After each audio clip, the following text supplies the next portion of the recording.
My friends, tonight we are going to uncover something so simple, so close to you, that you may have overlooked it 1,000 times.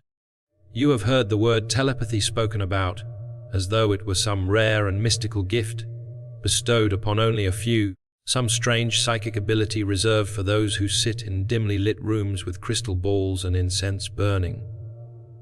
But I tell you now, telepathy is no mystery. It is the most natural operation of your imagination. It is happening every moment of your life, whether you are conscious of it or not. For what is telepathy, if not the movement of thought, the silent transfer of feeling, the unseen influence of one consciousness upon another? And what is imagination, if not that invisible force by which you clothe an idea with life? Every time you imagine something of another, you have already sent it forth. You are constantly projecting, constantly radiating, constantly impressing the minds around you with the secret assumptions you carry. Whether you whisper it with words or never open your mouth, your imagination speaks louder than any voice.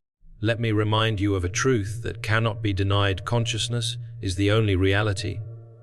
And if consciousness is the only reality, then thought itself is the true language of creation. You think, and another responds. You feel, and another reflects. You assume, and the world arranges itself in accordance with that assumption. This is not mere theory, my friends. This is the law. It is as precise as gravity, as dependable as the rising of the sun. You have experienced it already. Think back. Have you ever found yourself remembering a friend you had not spoken to in years, and suddenly the phone rings and it is their voice on the line? Have you ever thought of someone with intensity and, within a day or two, you meet them on the street as though by accident? Did you not once imagine a conversation with another and later hear those very words spoken back to you? This is telepathy. It is not strange. It is not rare. It is your daily bread. The only difference is that you did not know you were the one causing it. Now, the majority of people use this law unconsciously. They imagine quarrels, and they receive quarrels. They picture betrayal, and betrayal is played out before their eyes. They dwell on rejection, and rejection becomes their story. They are, without knowing it, masters of telepathy, sending signals of fear, doubt, and resentment into the hearts of others, and then crying out that life has been cruel to them. But life has never been cruel. Life has only mirrored back to them what they were imagining. If you would truly master telepathy, then begin here. Recognize that what you imagine of another, you are already planting within them. The seed is cast, and it will grow. If you imagine them as hostile, they must behave as hostile.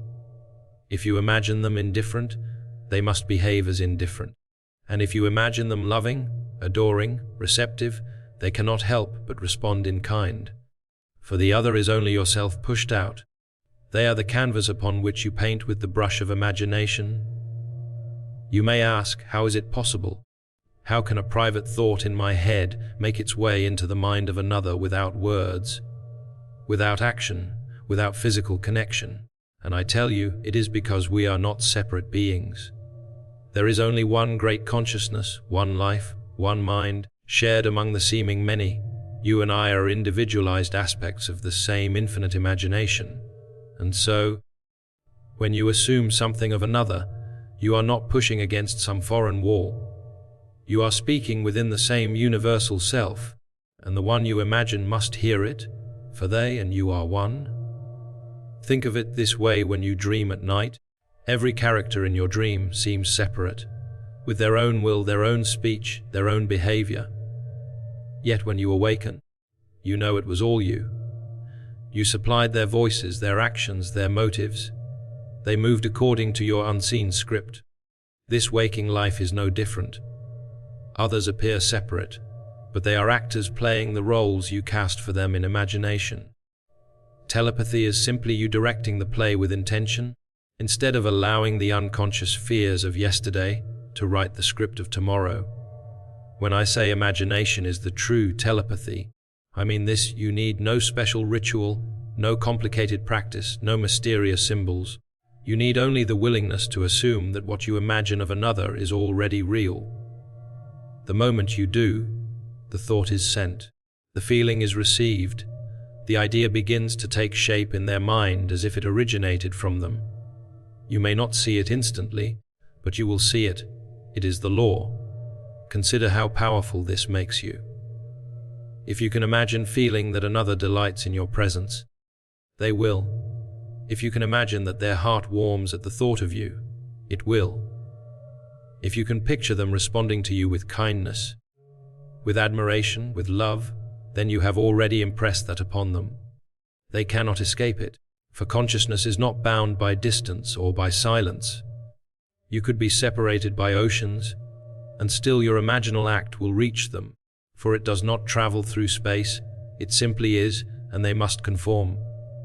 So when I say that imagination is the true telepathy, I want you to grasp this with every fiber of your being. You are already a telepath.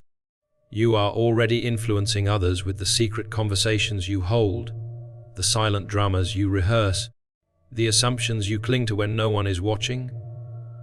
The question is not whether telepathy is real, but whether you will continue to use it unconsciously to create frustration, or consciously to create love and adoration. The choice is always yours. My friends, let us go deeper into this truth. You desire connection, you long for harmony in your relationships, you wish to be admired, respected, adored.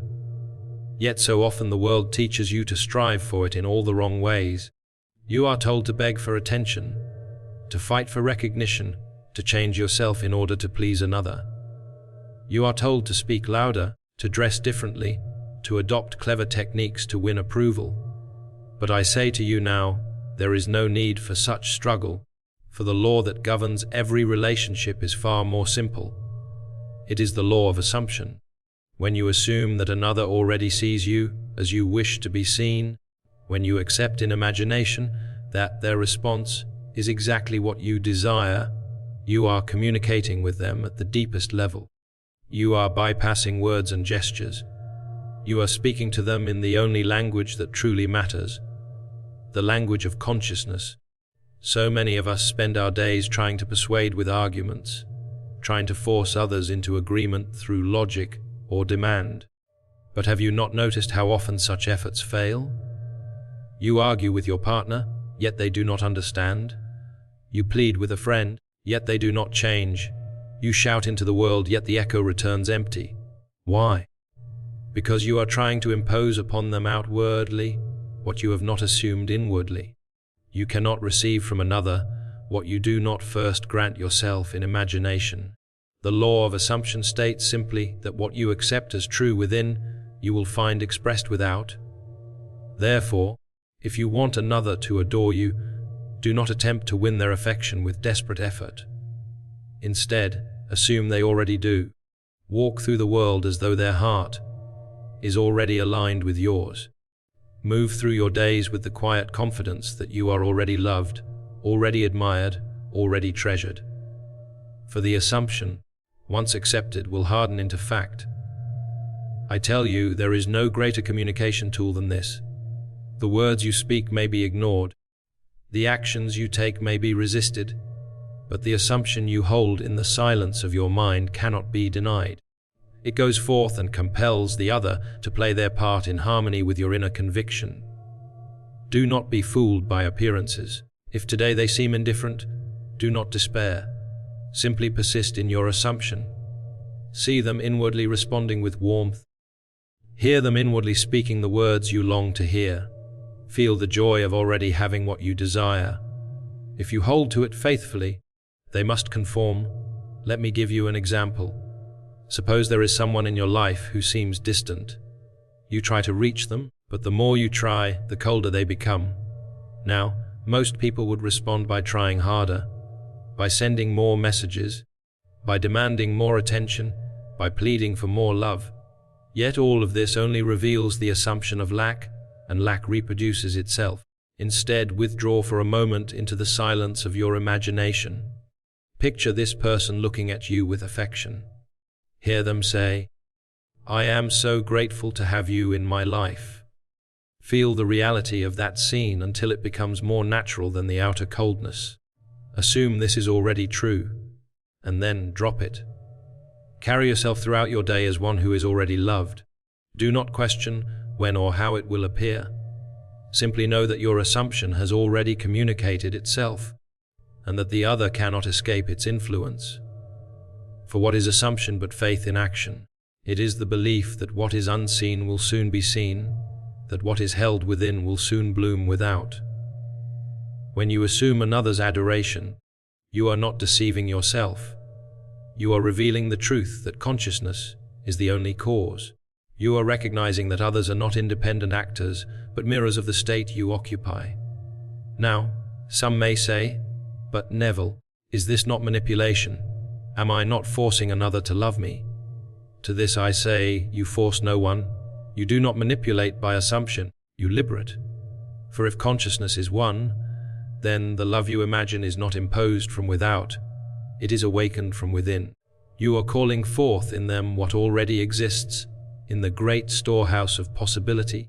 You are not bending their will, you are tuning into the state in which their will is already one with yours. This law does not only apply to love, it applies to every relationship, every form of communication. Suppose you want respect in your workplace. Do not go about demanding respect with anger in your heart. Assume instead that your colleagues already hold you in high esteem. Imagine them praising your work. Imagine them turning to you with admiration. Imagine yourself standing in their midst as one whose value is unquestioned. Hold this assumption until it becomes your natural state, and watch as the atmosphere shifts, as their words and actions begin to reflect the inner picture you have painted. Or suppose you wish to reconcile with someone from whom you are estranged. You may try to explain yourself endlessly, but explanations rarely change hearts. Instead, assume reconciliation has already taken place. Imagine their smile, their embrace, their words of forgiveness. Let that assumption be the silent message you send each day. Soon, you will find circumstances bending themselves to bring about the reunion you have already accepted within. This, my friends, is true communication.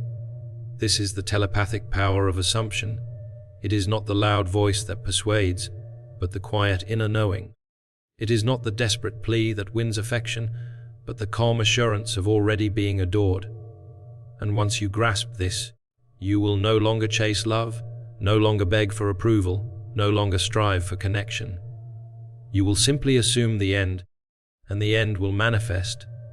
My friends, let us pause for a moment and look closely at one of the most overlooked truths of life. The world you see around you is not separate from you.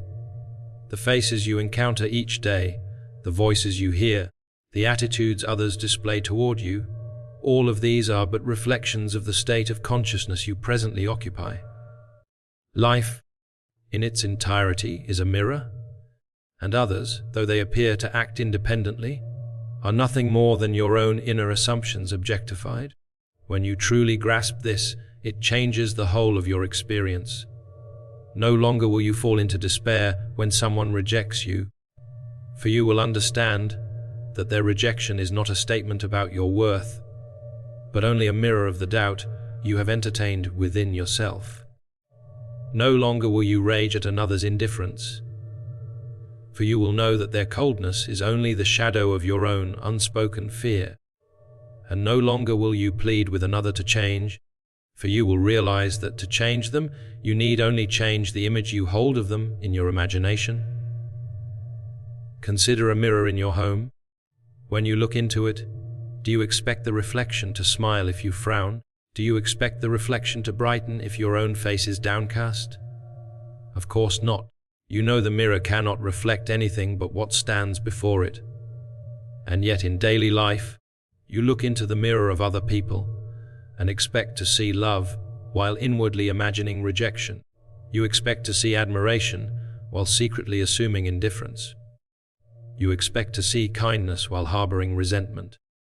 And when the reflection comes back to you distorted, you blame the mirror rather than the image you presented to it. This is the great error of humanity, believing that others are the cause, when in truth they are only the effect. Believing that others decide how they feel about you, when in truth they can only mirror what you believe about yourself and about them. The outer world is a stage, and others are actors reading from the script you have placed in their hands. If you wish to hear new lines spoken, you must first write a new script within. Perhaps someone in your life seems harsh and unkind. Day after day, you meet them and they offer you no warmth. The ordinary mind will say, "This person is against me, this person refuses to love me." But the awakened mind, the one who understands the law, will say, "This person is myself pushed out. Their harshness is the reflection of my own assumption that they are harsh. If I change my assumption, their behavior must also change." So you withdraw into imagination, and there you see them smiling at you, speaking words of love, behaving with tenderness. You accept this new image as reality, and then you return to the outer stage with faith. Soon enough, the reflection shifts, and the one who was once cold is now warm, the one who was once distant is now close, the one who was once against you is now for you. Others are only yourself pushed out. This is not a metaphor, it is law. There is but one consciousness, one great imagination, and you and I are its individuated aspects. Therefore, whatever you accept as true of another, you are accepting as true of yourself, and the mirror of life cannot help but display it. If you secretly imagine that no one truly cares for you, the world will echo that belief through the coldness of others. If you imagine that people are against you, the world will supply countless examples of opposition. But if you dare to imagine that others adore you, that they delight in your presence, that they cannot help but respond with affection, then the mirror of life will reveal that too. Do you not see the incredible power this gives you? You no longer need to wait for others to change their minds. You no longer need to waste energy trying to convince them of your worth. You need only adjust the image you hold within, and the outer must conform. The world is plastic to your imagination. People are drawn into roles by the state you occupy. Change your state, and you change the cast, the script, the very outcome of the play. There are some who resist this truth, for they wish to believe in an external cause. They take comfort in blaming others for their misery, rather than acknowledging that the root of it lies within themselves. But I tell you, to accept responsibility for your world is not a burden, it is freedom. For if others are only yourself pushed out, then no one has power over you but you. No rejection, no betrayal, no cruelty can stand once you have assumed a new inner image. The mirror must obey the one who stands before it. Think of the relationships in your life right now. Who appears to misunderstand you? Who seems not to value you?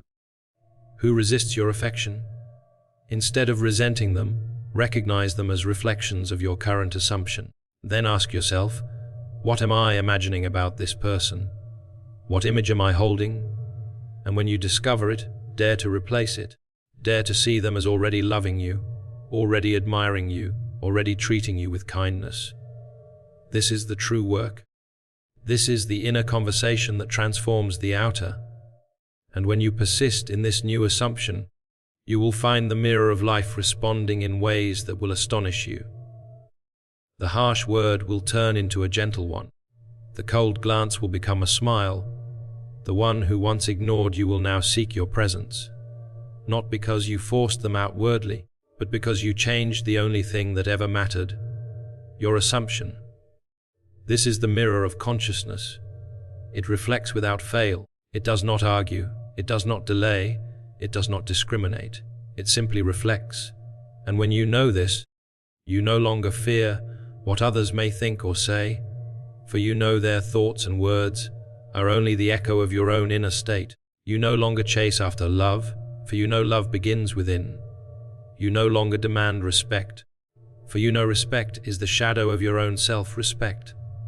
You no longer fear rejection, for you know rejection is only the image you once held, and that you have the power to create a new one.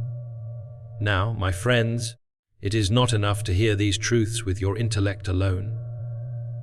You must bring them into practice. for only in practice will you prove the law to yourself.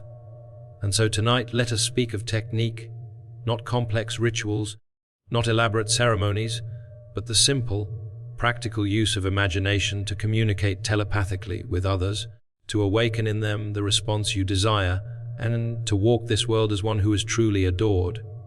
Every act of imagination, when performed with feeling, is a telepathic act. You may not realize it, but you have been doing this all your life. The difference now is that you will do it consciously, deliberately, and lovingly. And the first tool at your disposal is the sacred doorway of sleep. For just before you drift into slumber, when the conscious mind grows quiet and the subconscious is open, your imaginal acts take root with power. Here is what I would have you do. As you prepare for sleep, withdraw your attention from the day. Set aside the noise, the arguments, the appearances. Close your eyes and turn inward. Now, choose the one with whom you wish to communicate. Perhaps it is a lover whose affection you desire. Perhaps it is a friend from whom you are estranged. Perhaps it is a colleague whose respect you seek. Whoever it may be, bring their face clearly before you in imagination. Do not strain, simply allow their image to rise as naturally as a memory. And then, imagine them saying to you the very words you long to hear. If it is love you seek, hear them whisper, "I adore you. I am so grateful for you. You are everything to me."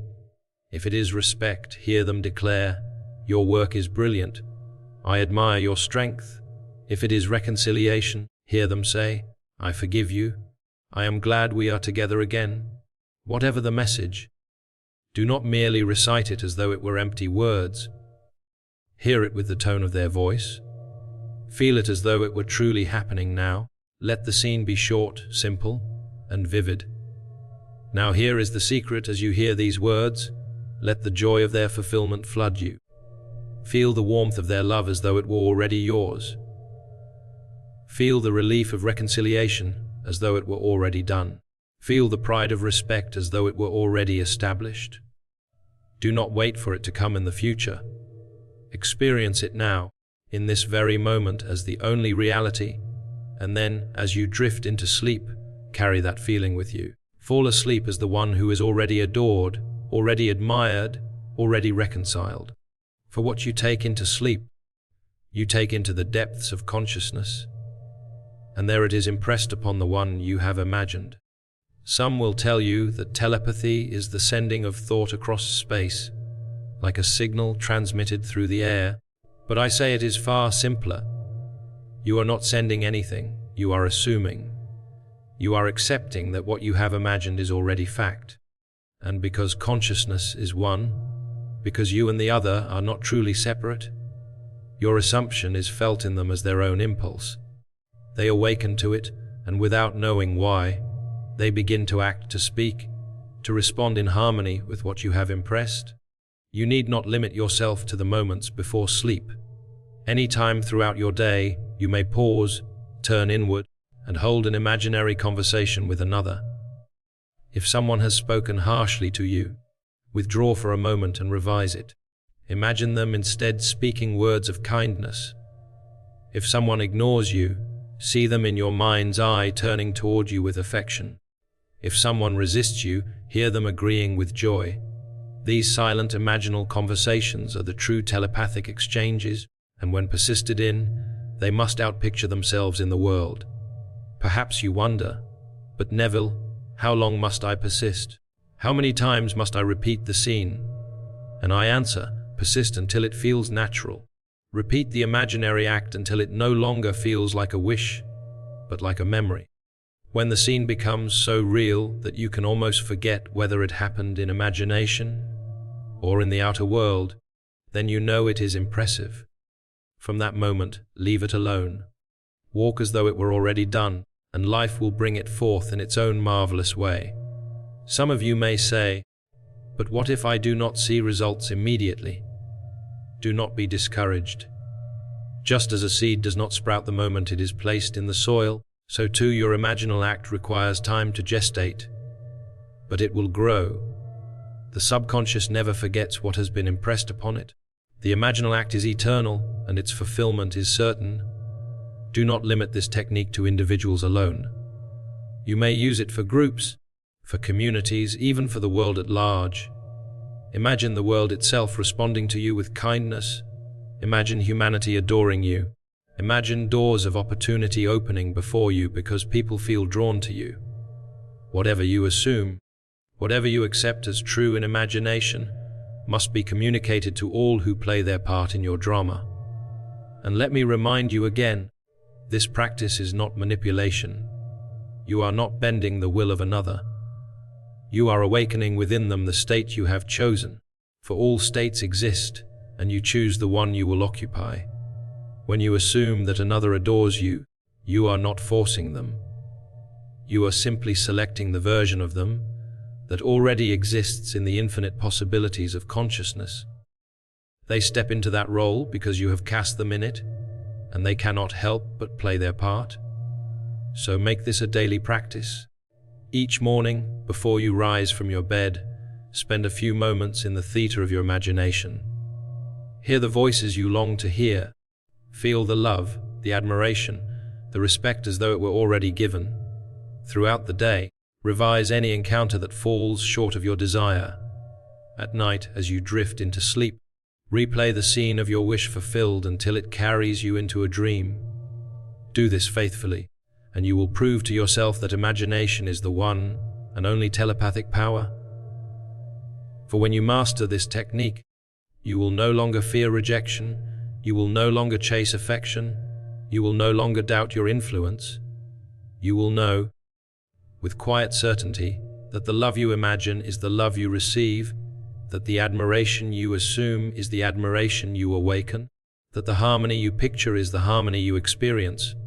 My friends, let us gather everything we have discovered tonight and hold it close to our hearts. You have seen that imagination is the true telepathy, that what you inwardly accept as real is silently communicated to others more powerfully than any spoken word. You have understood that the law of assumption is the key to all communication, that you need never chase affection nor plead for recognition, but only assume the end you desire and rest in its certainty. You have realized that the world and all within it is but a mirror of your consciousness, that others cannot reflect to you anything but what you have first entertained in yourself, and you have learned the simple yet profound techniques by which to impress your desires, to hold inner conversations, to imagine with feeling until the unseen becomes seen. So now you know there is no separation, no distance, no barrier between you and the love you long for, the respect you seek, the adoration you wish to awaken. All of it is already within you, waiting only for you to assume it as true. Others are not strangers acting apart from you. They are yourself pushed out, faithfully mirroring the state you occupy.